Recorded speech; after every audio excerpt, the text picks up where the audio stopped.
Hey everyone, welcome to this episode on All Things LOCS. I'm Antonio Garcia. I'm here with my partner, Dr. Dan Neissany. We're fired up to bring Alex Romine, who is a seasoned software engineer and leader who has built high-performing teams and cut software delivery cycles for months just to days or hours, which is very, very impressive.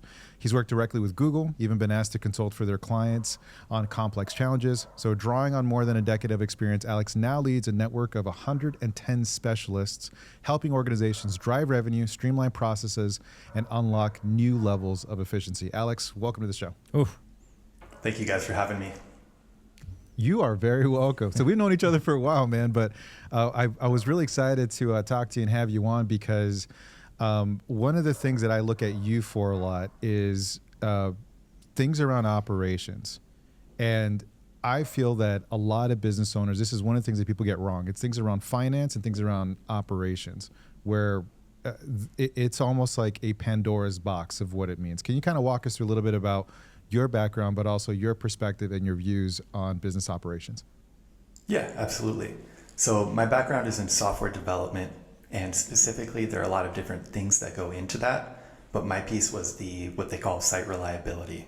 So making sure that it's available, like that website specifically is available at a high level. They actually go by number of nines. So it's 99.999% available, for example, which means you get about 8 minutes of downtime over the course of a whole year.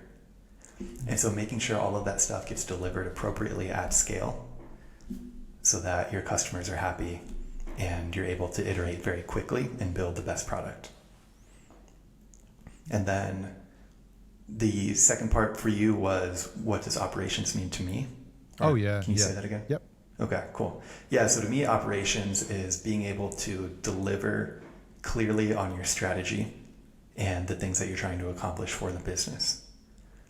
So I think, especially, you guys go into all the different parts with the locks, but to me, like that strategy component and then being able to operate and really deliver on it and make things happen is its own unique skill.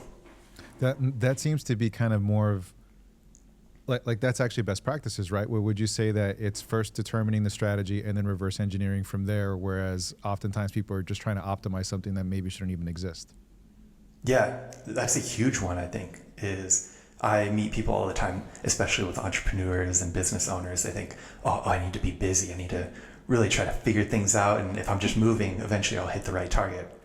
But it is so important to make sure that you're going towards the right space before you even bother to really move with any urgency. Otherwise, you could be spinning your wheels, and that can be pretty rough. I have a memory, actually, of my brother. His sump pump was broken, and like his basement was filling up with water, and he kept squeegeeing water back into the sump pump, thinking like, oh man, it'll eventually start going out of the basement, right? And it's just a cycle, but he felt busy, and yeah, I think that's a good way of showing what a lot of people go through. 3 days later, we're like, hey, man, maybe we should rethink this. Yeah. Yeah. I was going to say, in your experience when you're working with those owners, what do you see as the biggest hurdle for them to make that move out of just busy work to actually creating some efficiencies? Mm-hmm.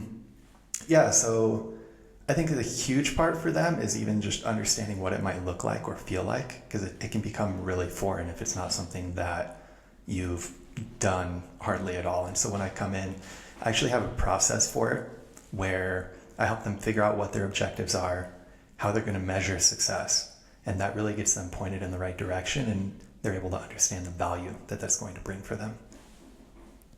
I was going to say, and this is just some my own experience. I'm curious to know what you think.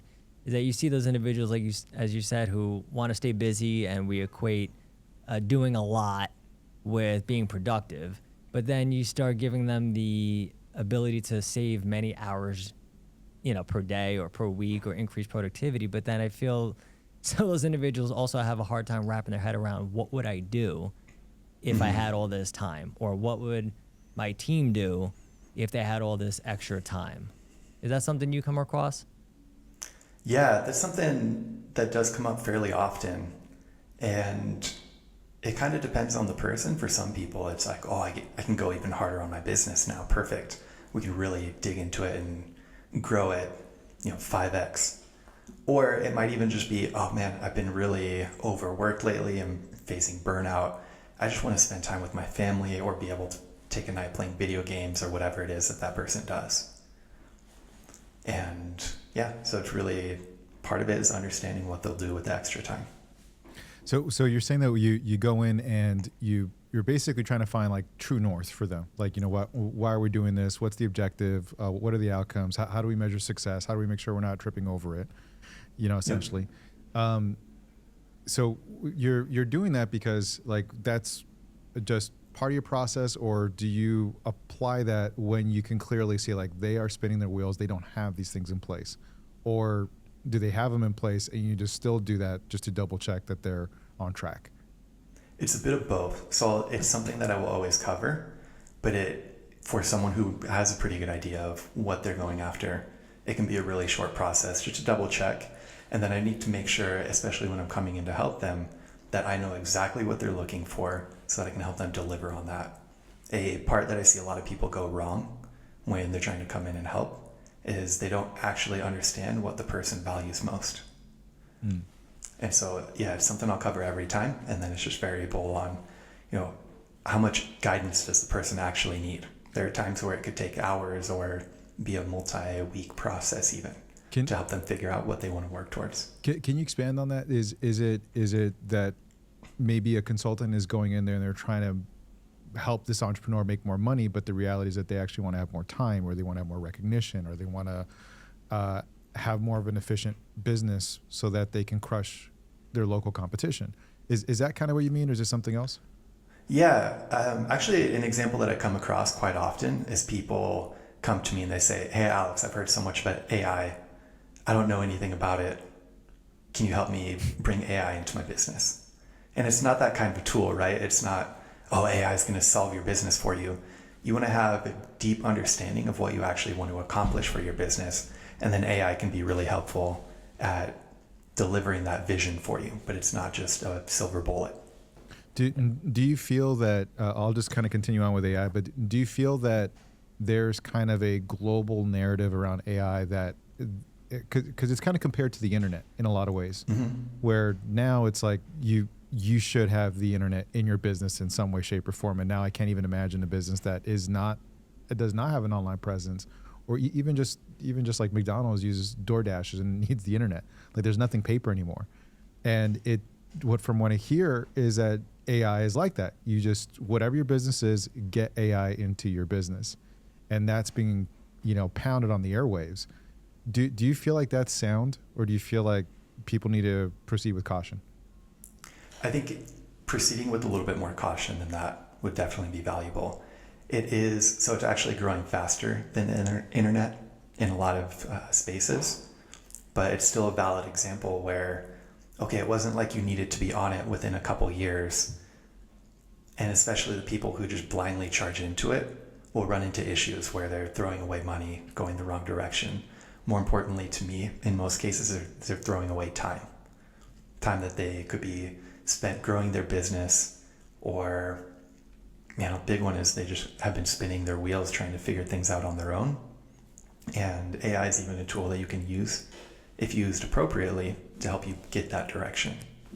What are, you said some of those issues. What are, outside of wasting time and definitely potentially wasting a crap ton of money, what are some of the biggest issues that you see people facing when they dive right in without doing any due diligence or investigating?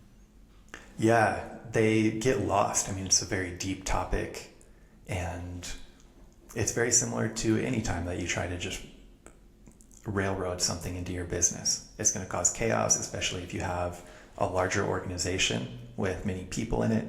Okay, well now there's the human capital costs that you may spend in trying to force them to use AI without a clear vision. That can get really frustrating, and that applies to everything, not just AI. As we described, the time for yourself and your organization, the money sink. There are a bunch of different things like that you want to watch out for. I'm curious, when you're helping out, you're helping these businesses get some, high-level AI implemented in, help them become more efficient. Mm-hmm. You see some stuff on social media where people, or entrepreneurs especially, they're out there saying, hey, I replaced my whole marketing team, or I got rid of this whole department. Here's how I did it. I'm just curious to know, you're not the one who's advocating for that, but obviously some individuals are going to use the technology that you're helping them with. I'm just curious to know what your thoughts are on that, when it relates to a business saying, hey, I want to replace 10 employees. Can you help me out with that versus, all right, let's maybe see how we can repurpose them potentially before you axe a whole department. Right. Yeah. So it really is situational.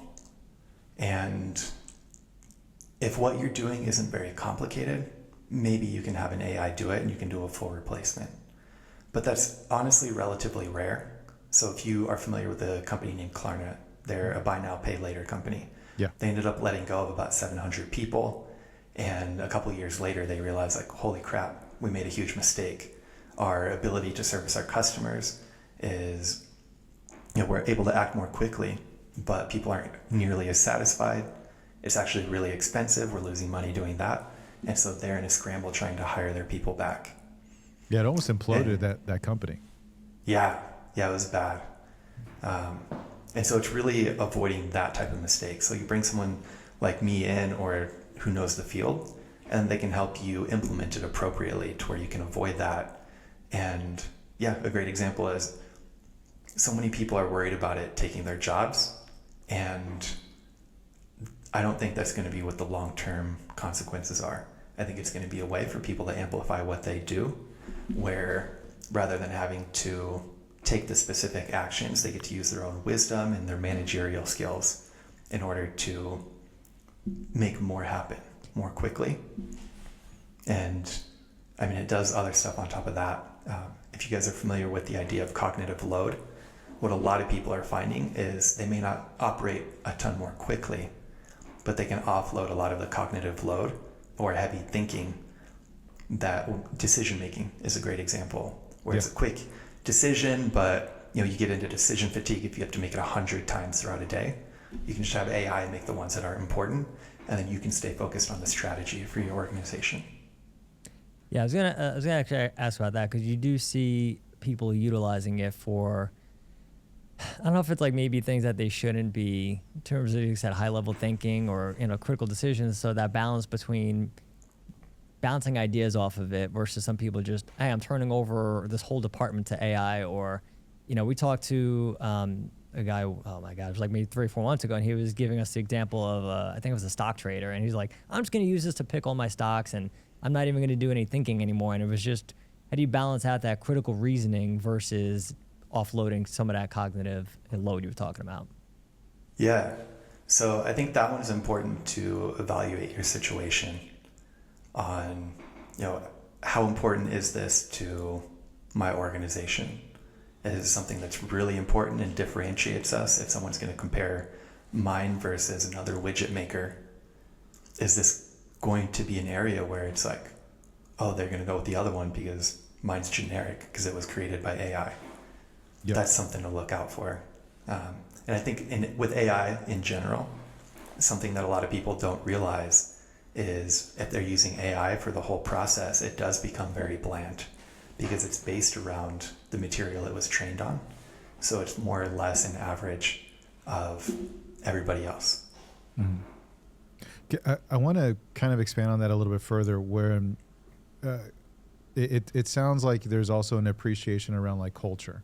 Is that, we may want to pop some AI into this or in some place or do something, but you brought up the case study of Klarna, where that was not only severely impactful for the business, but also their workforce, and how that could actually hinder people's performances. Is that something that you have conversations with CEOs about? Is like, hey, you do this, there's the adoption rate, there's a ton of things, but it could actually really hurt the culture a little bit, and it's harder to get back on track. Yeah, it could definitely have impacts in the culture as well. People, especially employees, being resistant to it can oftentimes be a big pain point, where the executive levels, they hear about what magic is happening with it, but then there's a disconnect between them and the people that they're telling to implement AI, and that can be really difficult to navigate.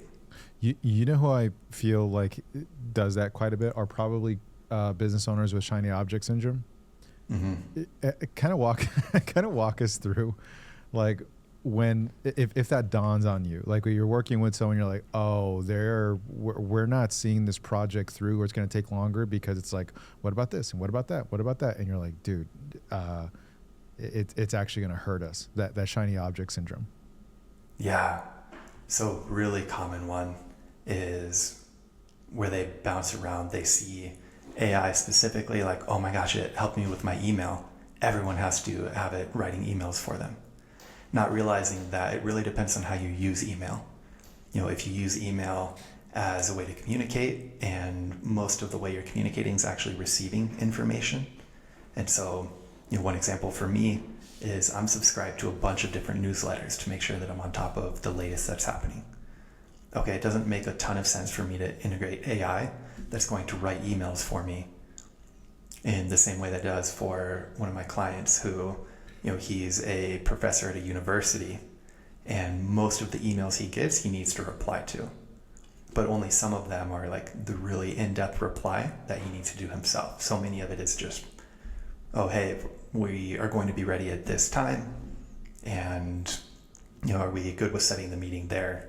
If you can give us a little bit extra information, that would be helpful.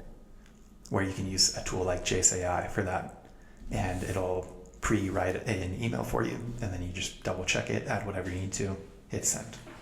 When you're working with these companies and you get the sense that the culture could be affected negatively, is that due more to the mentality of the employees in the sense of, are you guys implementing this to take away my job, or do you see something else that plays a role with affecting that company culture in a negative fashion?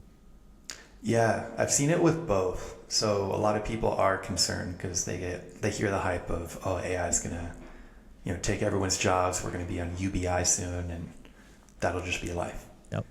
Universal basic income, right? For people that are listening. Yes, to be clear. Gotcha. Yeah, thank you. This is some software speak. I was like, what is this? UTI? What? Yeah. What kind of yeast infection are we talking about here? Oh, got it. But yeah, so people will be worried about that. And there's also just the aspect of miscommunication. So something that could happen, and there's actually a study on it, of a lot of employees that may be ready to use AI, and they could trust their executives, but the executives aren't making the decision. So it can kind of go both ways, where it's resistance from the individual contributor level, or it could be not pushing forward enough at the exec level. And it's just understanding, as we keep describing that, the situation and which problem is actually what's occurring. What I'm curious to know if you see this. We talk to businesses that are in healthcare and some large institutions where it's very slow to adopt simply due to things such as HIPAA, where you have patient records that could be affected. Is that something you come across, and how do you maybe how do you address their concerns in the instance where we have very sensitive data that we have to be very slow and strategic with this rollout, and then it actually just ends up slowing the whole process down? Yeah, that's one. It's super interesting. So one of the companies I worked with, the vice president of the operations, he came from a healthcare background, and he applied that process very deeply in a startup culture. And as you can imagine, he was trying to audit things, make sure he knew what was going on. And within the startup culture, it's just holding things back. Yeah.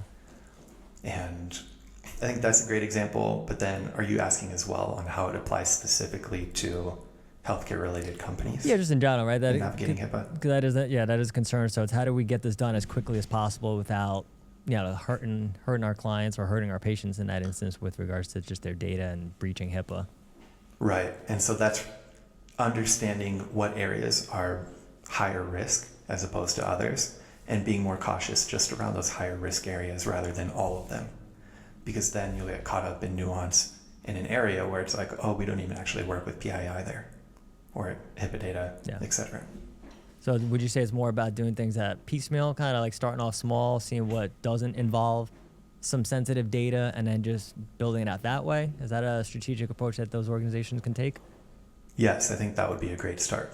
And that'll also let you get familiar with using whatever tools in an area that is lower risk overall. Not just at HIPAA, but if this goes wrong a little bit, we can recover from it. Yeah. Nice. Kind of going back over to culture.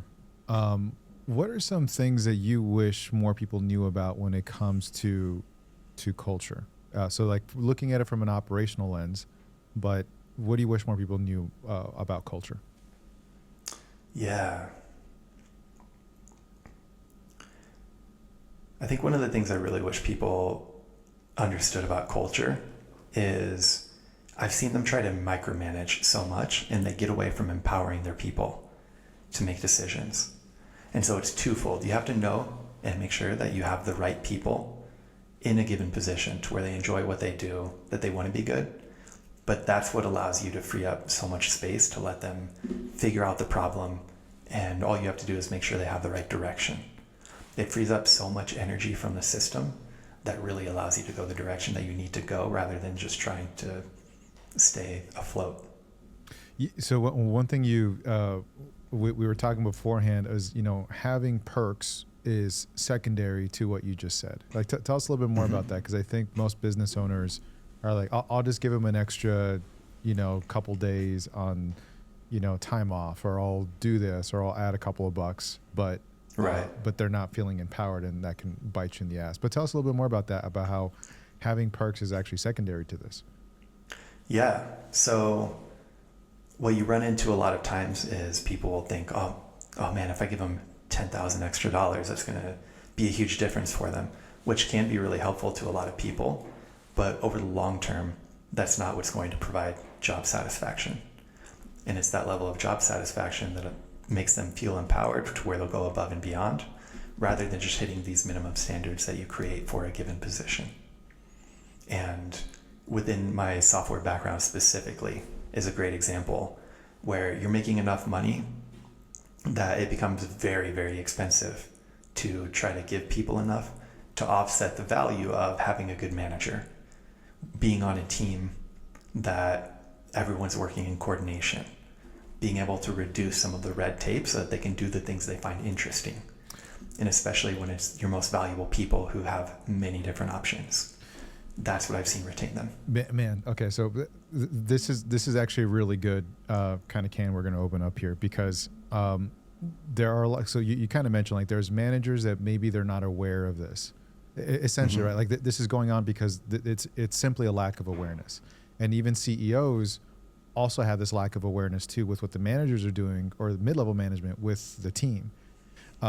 And when you walk into an organization, is this something that you sniff out like right away? We're like, oh, okay, these are some barriers that are happening between upper management, mid-level, and then just the entire workforce. Oh, you know it. As soon as you talk to anyone in the system or anyone in the organization, just by the language that they use. Tell us more about that. Like, what are cues that you pick up on where you're like, oh, okay, that's. Yeah. What gets me a lot of times is like, oh, well, they should be feeling this way, where there's no certainty there. Like, they haven't communicated deeply enough with the other levels to know for sure what is going on. Or when a bunch of assumptions are being made can be another big one. And that's really what lends into people being blind to the perception of the people that they're trying to work with. Because a great way that I've heard success defined is it's your ability to coordinate action with other people. And that's what makes an organization successful, is being able to coordinate that action amongst all of your people towards a common goal. So definitely, yeah, sounds like you're saying, which I think great high-level leaders would agree with, which is how do you communicate and collaborate at a high level versus what you initially described as just throw a shit ton of money at it and hope that kind of fixes everything. And, there was that misconception along the way too that, and I've been in the situations, I totally get it. A lot of employees will stay a lot longer if they're getting overpaid. But then what are you losing in the sense of, we're talking a lot about efficiencies. What are you losing in the sense of productivity, or, how much are they actually committed to the company just because you're paying them more? So yeah, maybe you save some in recruiting and having to hire and train people, but then it's what do we lose by them only giving us 50% of their best versus having employees who are giving maybe even 60 or 70% of their best? Right. Yeah, it comes back to that opportunity cost that we were talking about. It's such a good thing where I think you said it was how much you're having to overpay for your workforce to offset poor management or mediocre management. Mm-hmm. And I've seen some organizations where I even heard about it. I mean, Dan and I, we went to I think I bring it up on every single podcast now. We went to a concert like a few weeks ago, and we had some friends with us, and one of them was talking about how there was a consultant with this high-level construction company here in town, here in Vegas, and they're just cozying up to the CEO. They're almost sandbagging, like withholding information. Things are not very far along, and this friend of ours, this mutual friend of ours, like he's actually a really sharp guy, and so he could pick up on things like really, really easily. And it's like evident that you have some coaches or upper level management that's saying one thing to the CEO, but covering up other things with their workforce. And maybe I ask you, when you see that, what are the consequences of that long term with the business? Yeah.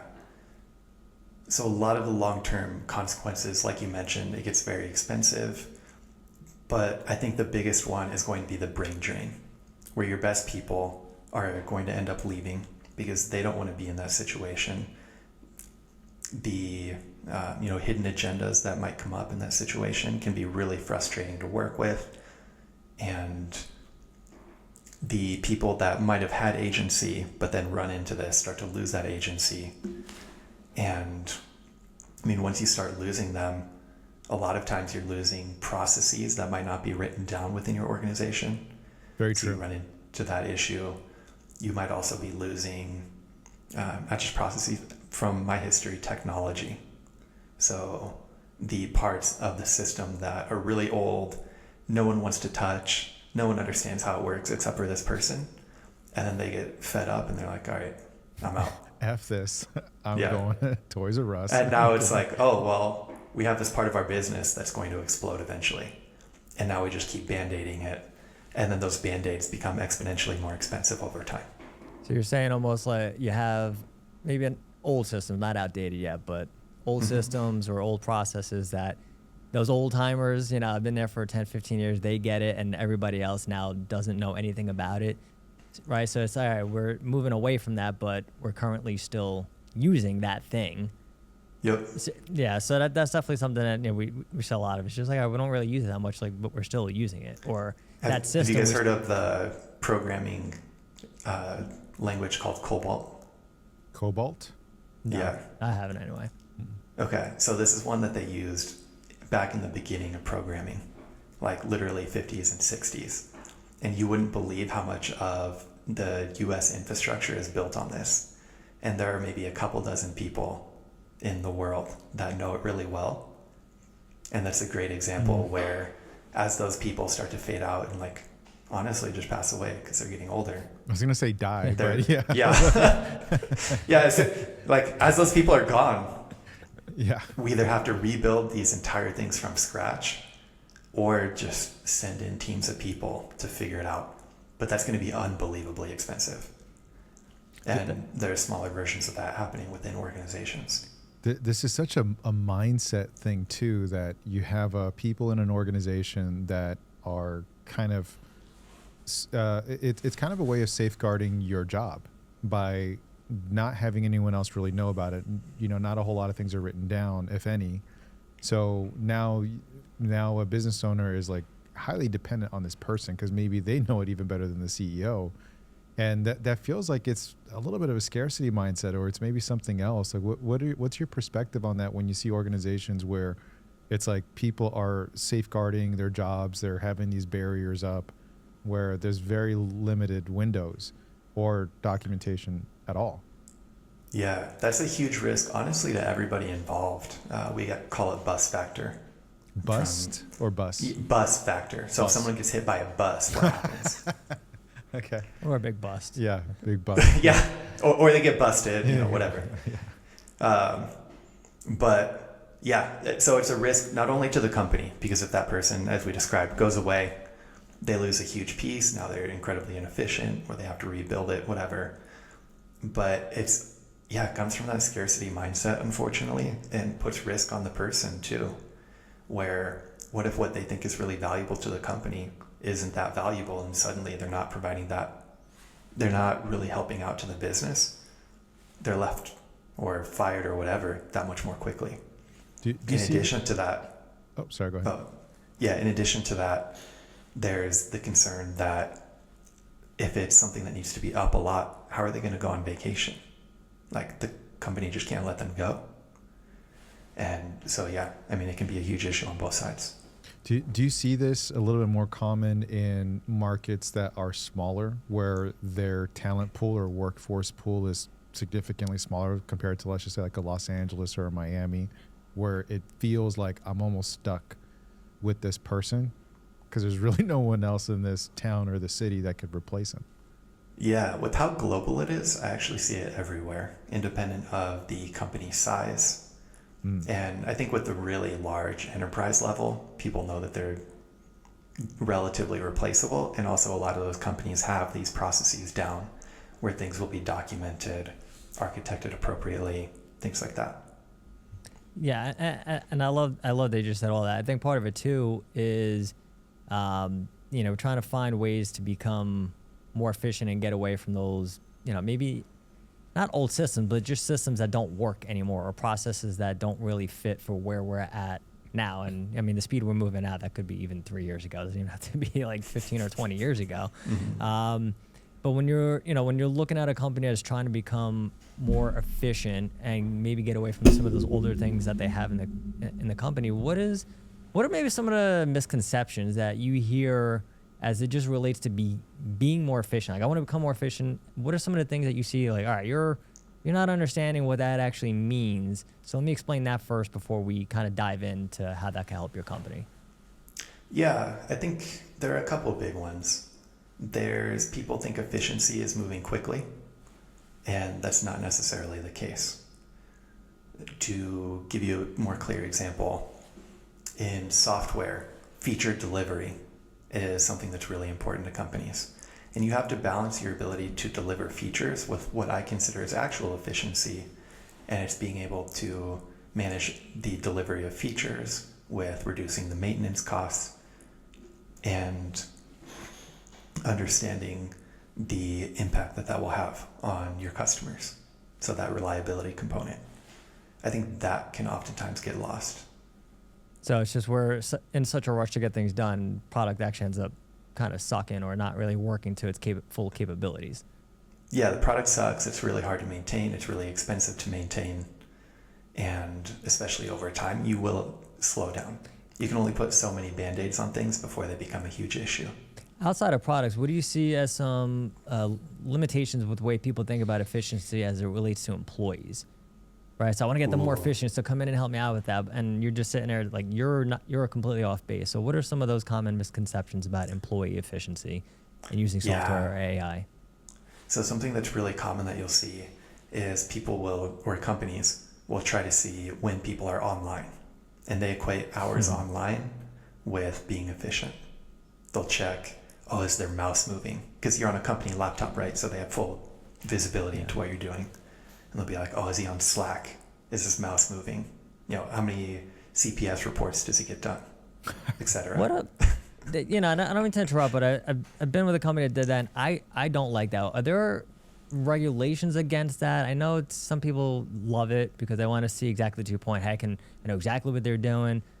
What are your thoughts on that? And then for anybody who's listening who's maybe thinking, yeah, I'd like to do that. Have my employees fine. They can work from home, and I'm going to be monitoring the hell out of them. Are there any ethical guidelines, or is anything in the pipeline where it's going to be illegal to do that? I don't think there's anything legal, because especially if it's on company hardware, like you have full ability to monitor that. I think it's a horrible idea because it gets into that micromanaging component, where what I think you should really evaluate for your employees is the outcomes that they're creating. I think the process is irrelevant as compared to what they're able to do. And I think a lot of people a lot of companies try to do that because they're too lazy to figure out what outcomes that position is designed to create. And then rather than measure those outcomes, they measure oh, he was online 8 hours a day, Yeah. so he must be doing great. So like trailing KPIs versus leading KPIs, like they care about the action, but not the actual deliverable or the outcome. Correct. Okay, I want you to elaborate your experience on the consequences of micromanagers. You know, what that actually does to an organization. You know, people kind of describe like, you know, working at certain jobs and it's like, it was soul sucking. Like that's the way they describe it. It's a soul sucking situation. And sometimes you walk into some places and you're like, this is a soul sucking situation. Like you are working with the CEO or they hired you, and then you see their mid-level management, you see the team, and you're like, oh my God, that they have no life in them. They're just completely beaten down almost. Kind of expand on how micromanagement can lead to that, and what kind of conversations do you have with ownership to remedy that? Yeah. So I see it anytime too much control is exerted, as I described, the red tape, the checking in on what they're doing. And, you know, as a manager, your role is to make sure that everyone's moving in the same direction. It's not to do the individual contributor work of, okay, how do they create this? How do they do their part for the team? Mm-hmm. You know, my background is coding, so it's not like, oh, what is this function? And this is how they should do it. It's being able to empower them, because if you are micromanaging to that extent, I've seen morale just tank.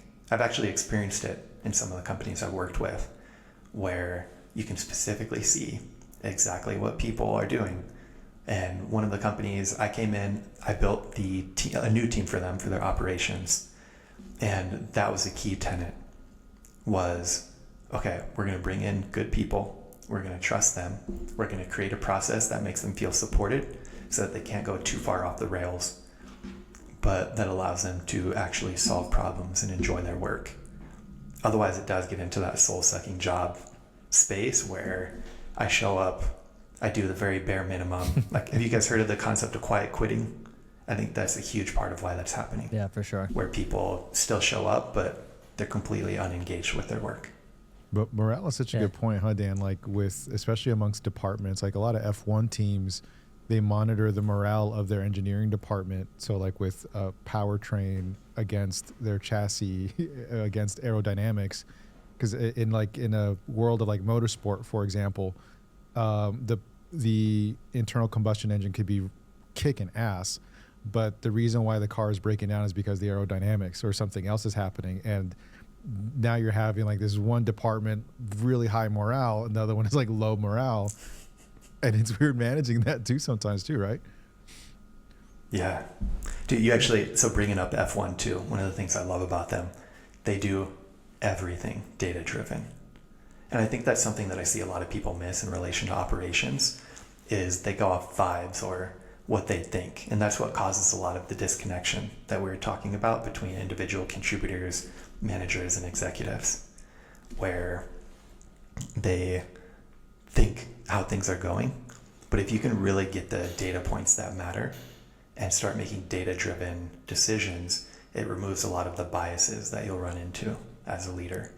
Yeah, I mean, you ask them, what do your employees think about you? Everybody loves me, right? Everybody loves working here, right? Or it's just, all right, when's the last time you maybe even just sat down, got some feedback, or asked them how you're doing, or maybe ran them through, a yearly survey or something like that. It's like, I don't know, I can tell. You're right, and it's just, all right, the emotion. It's like somebody selling their house. It's worth $1 million. It's like, sorry, the market says it's worth $600,000. Can you take your emotion out of it and focus on facts? You're working with, and I'm really curious on this aspect, you're leading a pretty big team. I think it was about 110 specialists. So knowing that the data, since we're on that subject, says you can really highly effectively manage about 6 to 8 people at a clip. How do you actually manage a team that big? Because that is definitely part of the problem with managers and leaders, and certainly as some of these larger companies are starting to axe middle management, and now the amount of people they're managing has gotten larger. What's a really good, efficient way to do that where you're helping the culture but getting outcomes? Yeah, I think to clarify that a little bit, it's not that we're all working together all the time, but it's that I have access to bringing in those people. And so when a client comes to me and they have a given problem that might be outside of my expertise, I still have access to people to help them with their culture, or, if it's some specific, they need someone who understands HIPAA at a deep level. I could bring in a HIPAA specialist.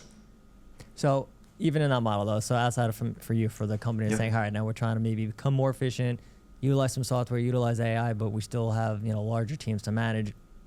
What are some ways that you would say, all right, here's how you can maybe intertwine the both, still effectively grow the team while incorporating some new tech along with them? Yeah. So it's being able to understand specifically what you're trying to accomplish so that they can both sides can be aligned, both parts of the organization in this case. And then really making sure that the people that you have in place and the organizational structure you create is going to enable whatever you're actually trying to accomplish. And I think that gets lost a lot. I believe it's called Conway's Law, but it describes that any product or service that you create, that output is going to be a result of the communication structures that you have in place. And I've seen that time and time again, where if your teams of people aren't able to communicate appropriately, what you're going to end up building or the service that you provide, those two different pieces aren't going to work very well together. It's funny you describing that. I remember I was talking to a doctor a few weeks back, and she was, and this is obviously a very simplified story, but it's still very relevant, I feel, is that she had a product. It was actually, she was doing functional medicine. But then she was talking to me how to improve it, and then she made a comment that people in my own office don't even know I do this, right? So you're talking about, that's some very straightforward and easy communication channels, but even when you're in a close environment and maybe we take it for granted that, hey, we're all just talking out loud and talking amongst each other, we're all on the same page, versus actually sitting down, all right, this is what we're offering, this is how it's helping people, this is the kind of conversations we're going to have to get it out to the market, so to speak. And then, and that's for a brick and mortar, not a company that has 1,000 people or, 2,000 employees, so to speak. So I really appreciate you bringing that up. How would you say in that instance they can go about actually improving the communication, especially if it's, hey, Alex, we're not a small organization, we're pretty spread out? Mm-hmm. Yeah, it's really figuring out what blockers are in place.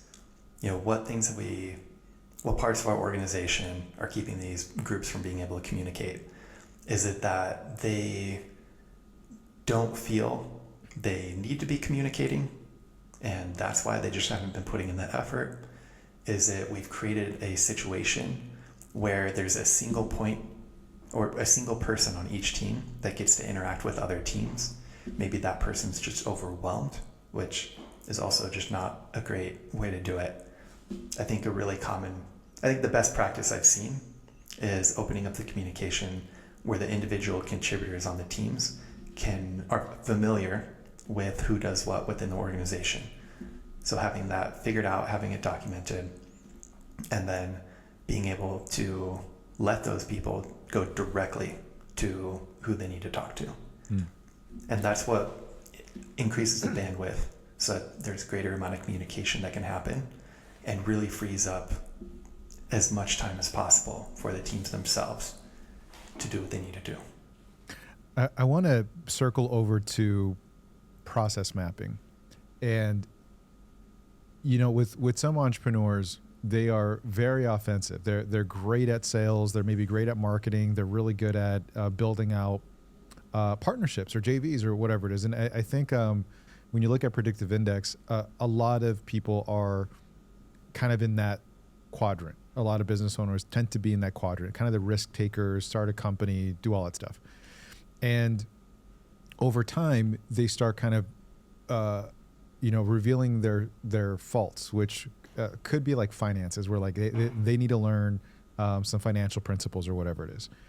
Around operations, going back over to process mapping, I feel like that's also a thing that most business owners, like, they just don't have a whole lot of experience. They don't know what to look for. I know kind of Tony Robbins, he has a great method called value chain, of literally just like what happens next, who's supposed to talk to who, how do we map this whole thing out to make sure that it's actually something that needs to exist? How can we trim the fat of this process? I find that to be one of those things that there's just not enough education around with business owners. That's like it's a big Achilles heel. I wanted to get your perspective on that, just generally speaking. Yeah, I think it's unrealistic for someone to be able to do everything for an organization and do it at a high level, even a solopreneur.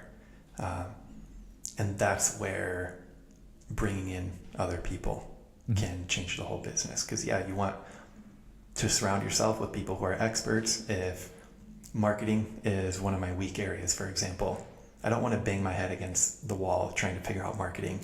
It's going to be so much more effective to bring someone in who actually knows how to market. Yeah. And I think I've seen so many people get caught into the trap where they think, oh, I don't have the money, or, I can figure it out myself. And I'm curious about learning this process, so I'm just going to spend 20 hours a week trying to figure it out. And then you get way shittier results, and it takes way longer to make them happen.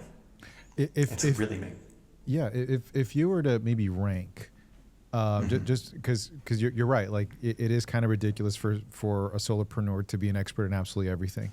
If anything, it has to go in stages. Like maybe they do master sales first, and then they get more marketing, and then they're better at their money or whatever, right? How would you rank everything of like, if someone was starting a company and you're like, hey, really start to get proficient on this, like learn this earlier, so it'll help you scale better, it'll help you run a more efficient business better. Like what would you rank those things? Is it finance? Is it something else? Yeah, to me, you need movement within the system. So I think just marketing, getting in leads, being able to talk to people, that's going to help you refine your product. That's going to help you have money coming through your organization or your business or whatever, so that you can start to do more things. And even if it's not the perfect fit, like you'll start to figure it out. Otherwise, you get caught in this system or this space where you're trying to plan and guess. And if you can, it comes back again to being data driven. That's going to be what, to me, the highest priority. And then you can start to figure out the things from there, like even sales comes after, or operations, or following up with your customers, things like that. So it's like those people who are, let me just fine tune some more, and then they spend so much time doing that, and then their competitor maybe launched 6 months earlier, and they're getting clients coming in, making revenue, and that person's still experimenting and, let me make a little extra addition to this product or whatever it may be. Is that kind of what you're describing there too? Yeah, it can be that one where they just launch so much more slowly. Or what happens a lot in software is they raise millions of dollars, like $200 million, and build the wrong thing. They built it because they thought it would be really cool and like, oh my God, I would love this. They don't test it with people and no one wants to buy it. Well, how many of those companies then are also just raising money for the sake of maybe trying to produce a valuation of their company's worth, right? It's like, I feel like some companies are out there just saying, let's just raise a shit ton of money, and then what's the purpose? So we can get a big valuation and sell it, and they're actually not even develop. I don't know. Am I like off base with that? I mean, that's the sense that I get, but I could be definitely wrong there. It can be a bit of both. So it's a succession plan or their exit strategy, where they just want to get bought. And I've been with companies where they've actually been the ones that bought this software that like is barely strung together, but they thought like, oh man, it's so cutting edge, so we're gonna buy it.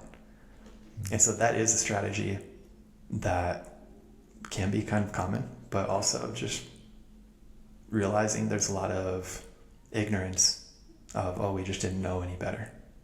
So yeah, and at the end of the day too, I think what you described also is just, do you have something that is going to help people? Are you serving people versus I got this great product or service, but nobody wants it? Or, it's just one of the things where it's just you're launching it too soon and the market doesn't even realize we need this, and maybe you're 10 years too early. So it's also, I think, to your point, like you said, getting out there and getting some information, getting some feedback and some data to let you know, all right, are we on the right track, or do we need to maybe pivot and deliver something that people are actually going to use? Right. It reminds me of that book, Ready, Fire, Aim. Have you heard of it? We're both, huh? Yeah, I've heard of it. You heard of it? I haven't read it though. It's so everything you talked about, like that book is one that's just very, very strong. Where ready, fire, aim. So you're just get out there, like throw spaghetti at the wall, see what sticks, see what happens, and then so aim later is like refine it later. You're refining your shot a little bit later. Yeah, that's actually a really good book. I was kind of like I was thinking about that one. Oh yeah. Yeah. Yeah, it makes sense. So one thing I wanted to kind of hit on before everything else was especially around like strategies, because we were talking a little about operations, talking a little bit about culture, a little bit about leadership. One thing that you wrote in an email over to us was it's so common for people to get lost in how things have been done and allow for a disconnection between the outcomes they want and the processes they are using to make them. And you've also said, like, I've seen many organizations try to move fast because it makes them feel like they're doing something. I know we kind of touched on it a little bit earlier, but what are those conversations like where you're like, well, you really need to pull back and repivot? Because that's more like trying to wrangle in a bull sometimes with these CEOs. Mm-hmm. Yeah, my favorite method is just to be blunt and go up to them and be like, you fucking idiot. Antonio, the fuck you trying to do? What are you doing? Like, what are we doing Do you want to be the laughing stock of the whole world? No, it doesn't have to be that, but I'll just laugh on the inside and let no, I'm just kidding. But yeah, no, it's what are you trying to do? And so many people they lose sight of it. They're like, oh, I'm making a big business, right? And it's more than that. So many times it's, no, you wanted to get into business because you wanted freedom, right? But you've created this cage where you're working 80 hours a week. And you're beholden not just to your clients, but to your own employees. You don't have anyone that they can go to other than yourself. You become this bottleneck for the whole organization. And that's the type of stuff that they really need to make sure that they have clarity on. Otherwise, they are building that cage for themselves, which is the complete opposite of what they initially started wanting to do. There's someone that I was communicating with some months back. We haven't actually worked with each other, but this is the sense that I got, and they actually also admitted this, and I recommended like a couple books for them. But it was that they really felt supremely uncomfortable with documenting and putting some things in place because they were going to feel very unimportant or discarded or potentially discarded. And this was because they're actually in the middle of a divorce. And so how personal life can affect professional life, where like, I mean, I've had some friends divorce, it's really ugly. Like when you see some people go through that, like it is like it's some disgusting divorces out there. And you're kind of putting kind of the puzzle pieces together and you're like, oh, like this, traumatic experience that they're having at home over this is really bleeding into their professional life. And they just don't want to make these adjustments because of almost having the professional equivalence of what's going on personally.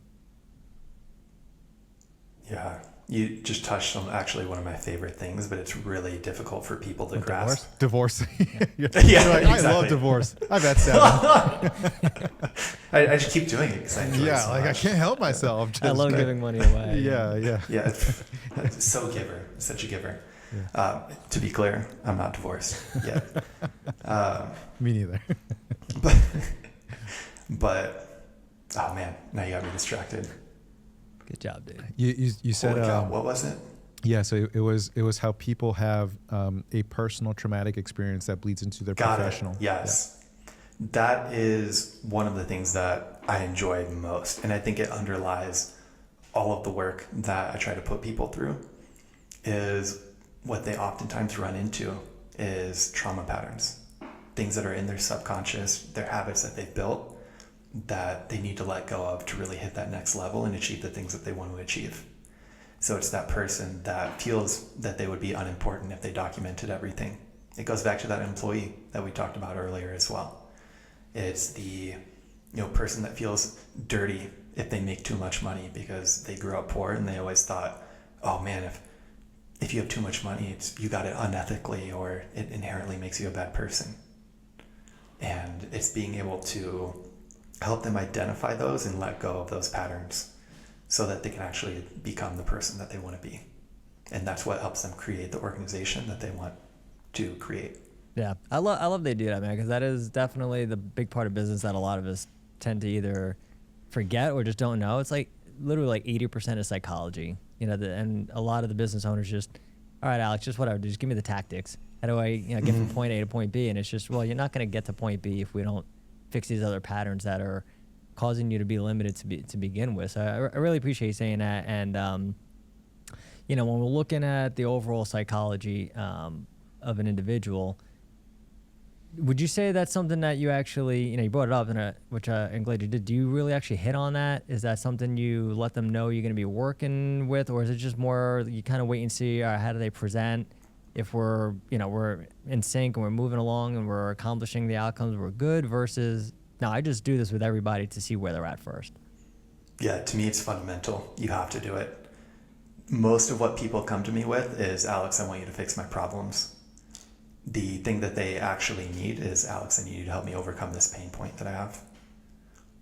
And it's that pain point that is usually actually causing the problem of, we're not getting enough sales. Well, it's because I haven't structured my organization in a way that people have the information they need on the leads. And that's because of whatever underlying thing. That's especially with smaller businesses.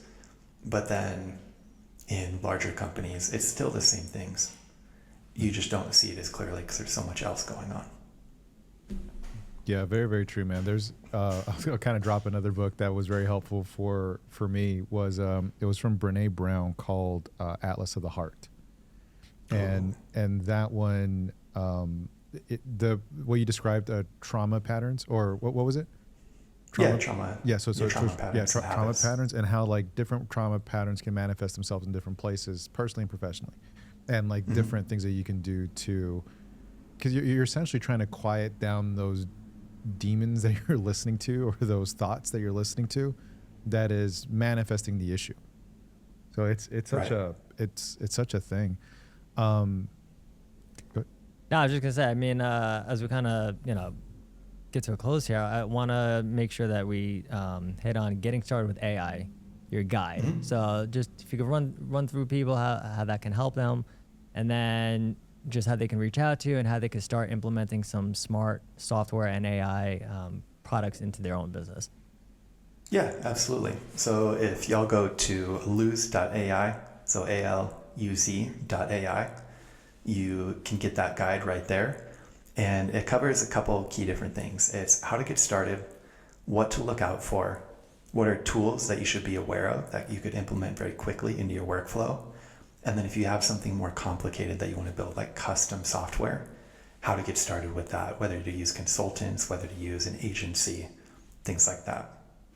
And I mean, just kind of up front, there are a couple different areas that you can really bring it in and make pretty dramatic impact in a low lift. And those are like sales and marketing, customer service areas, doing research and knowledge work is another big one.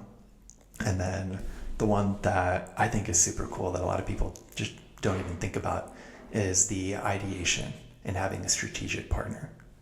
And so a lot of people, you might have a business too small, or the CTO within your organization might just be a really busy guy and you don't have time to chat with him.